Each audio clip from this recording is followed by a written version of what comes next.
I want to take a few minutes to describe our strategy for deciding when we might open up our building to Sunday services again, as well as I want to take a few moments to talk about our home church strategy for launching those. First and most important, and this I want you to hear, the church hasn't been closed. We've been more open than ever, matter of fact. Between the number of people who have heard the gospel message over these last 2 months to the number of people that we've served practically, the church has been arguably more engaged in our community than ever before. But we do miss gathering together, and there's no doubt about that. And we do know that gathering together in person is actually an important part of our spiritual development as Christ followers. You know, years ago, I shared this vision of the waters overflowing the banks of the Deschutes River from Lapine all the way down to Warm Springs, and that there was no place left untouched by these waters. And the water represents the life and love of Jesus that's being extended through our lives wherever we go. And as we've been scattered, this water is expanding and extending into neighborhoods and offices and school buildings. And I believe this so powerfully that this is a moment that God is allowed to reshift some things in his church. And that how we do church has taken a different shape. You know, when a river's in flood stage, and when the floodwaters recede, the river is often shifted. It's not the same as it was. The boundaries are different. And I believe that's one of the things that God is doing in this moment. Our denomination, Foursquare, that we are a part of, not only provides covering for us, but also some wisdom. And they've given us a framework of 4 guiding questions for us to consider as we discuss opening up our buildings for services. And I want to give you these 4 questions that we're asking. We ask these weekly as a leadership team here at the church to help guide us in making a decision about when we will gather again in live here in our building. Here's the first question. Is it ethical? Is opening up our building right now the right thing to do? And when will it be the right thing to do? We're asking ourselves, when will it be ethical? Just because we can, should we? That's the question. In other words, what does love require of us in this moment? What does wisdom require of us? So for us, the love of God, for God and for our neighbors is a primary motivation as we think about when we gather again. Not fear, but love. The second question that we're looking at is it permissible? Now, it's possible in the next week or so that with the Oregon Supreme Court hearing a lawsuit regarding reopening churches and some of the comments that President Trump made over this last weekend, that churches actually may end up being allowed to bypass some of the phase-in process and begin to gather in large groups. We don't know that for sure, but it's possible. Here's what Paul says in 1 Corinthians. You say I am allowed to do anything, but not everything is good for you. You say I am allowed to do anything, but not everything is beneficial. Listen to this, don't be concerned for your own good, but for the good of others.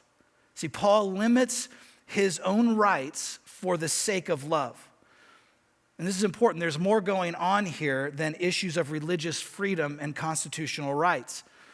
Jesus is wanting to do something in his church to break some mindsets about what it means to be the church, to shift our thinking. So we will, as a church, follow the guidelines of our state and our county regarding gathering sizes. But is it permissible is not the only question we're asking. Is it ethical? Is it permissible? And here's a third question we're asking. And I think for me, this is the most important question actually. Is it missional? Like I said, the church isn't closed. It can't be closed. It's not possible. Even the gates of hell cannot come against the church, so it can't be closed. Matter of fact, as I mentioned, we've had more influence and connection with people outside of the church than ever before. And in some ways, our mission to help people know Jesus and become like Jesus is at an all-time high. But not only that, this moment gives us an opportunity to strengthen parts of our strategy that were inherently weaker because of the focus on the Sunday gathering. This is an opportunity for us to go deeper in connection and in community and broader in serving and with acts of kindness, to go deeper and to go broader. Our discipleship team has been working diligently on getting our home churches up and running. We already have 27 open groups in process, meaning that they have room for others to join. And so when we launch those in the next week or two, they'll be ready for people that feel comfortable to walk into someone's home to begin to gather together. There's at least 17 other groups that are already filled to capacity. So we have probably over 70 leaders right now and hosts that have stepped up to launch this important ministry. And we need at least 30 more leaders and hosts to adequately care for and connect with those in our church who would like to meet together in homes, to go deeper in relationship and connection, and to study the Word of God together, to sit together in a living room and watch the Sunday message and have dialogue about that and questions that will be provided for you, and to dig deeper into the Bible and into relationship. It's so important. See, we'll get back to meeting again on Sunday. There's no doubt of that. I mean, it's not even possible to even think about a future that we don't gather together on Sundays in person, because gathering is an important part of the disciple-making process. But listen, we don't have to hurry to get back to the large gathering right away if we lean into the building of community in the context of some of these smaller gatherings.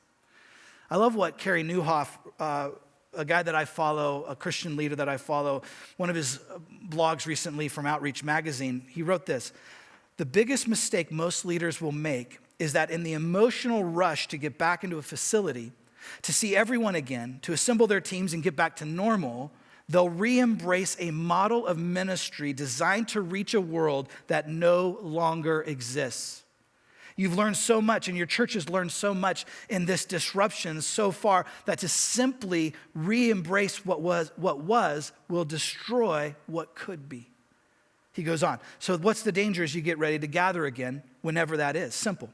Thinking that when you walk back into your building, things will go back to normal. In other words, you don't really need to change anymore, which is the fastest path to irrelevance. Things have changed radically. The world has changed radically. Irrelevance is the gap between how quickly things change and how quickly you change. And even as the world slowly reopens, we're not reopening to normal, but to a new normal. So our framework, is it ethical? Is it permissible? Is it beneficial? Third, is it missional? And lastly, is it practical? This is an important question also. When we look at the social distancing guidelines, the cleaning needed between services, the ministry to children and youth, and so forth, you begin to realize how unrealistic gathering would be right now. For instance, right now we could gather in groups of 25 or less. Now, some churches are able to do this because of less size and building constraints, and I rejoice with the churches in our community who are able to gather right now together again. But for us to minister to our entire congregation in this building that averages about 2,000 people each Sunday, I did the math. We would need to provide 80 services on any given Sunday. Add to that, I wonder what type of service it would be. I mean, after 3 times of preaching on a Sunday, I'm pretty much wasted. I think 80 would kill me. But nobody, listen, coming together right now, I mean, nobody would be touching, no hugs, no handshake, worship with masks on. I mean, come on, that just does not sound like church to me. Not only that, you know what demographic our church will show up, for sure will show up as soon as we open up the doors to our building? Our older people. They are so faithful. They are so committed. If the doors are open, they will be here. So is putting our at-risk population in an enclosed space with others practical, wise, or even ethical? And what about young families? Do you remember when you had young families, what it was like when you had your first kid? I mean, Suzanne wouldn't even let me hold our first child. So many families are thinking, I'm not going to come back. Even after, they've told me, even after you open up the building again, I'm going to wait a bit. So we've got to ask, is it practical? Is it missional? Is it permissible? And is it ethical? These are the questions we're asking. And because of these questions, we know that we probably won't be one of the first churches to resume Sundays in our building for services. We'll probably be one of the last. But I'm not worried. And I'm not anxious about that. I'm not worried one bit about that, because we know what the church is and we know what it isn't. And we won't be passively waiting. We will be actively meeting in homes and online, producing resources for leaders and hosts and for discipleship, growing closer together with one another as we grow closer to God and as we serve our city in even greater ways.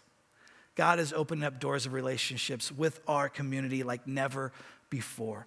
This isn't a time to fight for going back to what was, but leaning into what could be. Finding new ways to innovate and create opportunities for the way of Jesus to flourish in our day.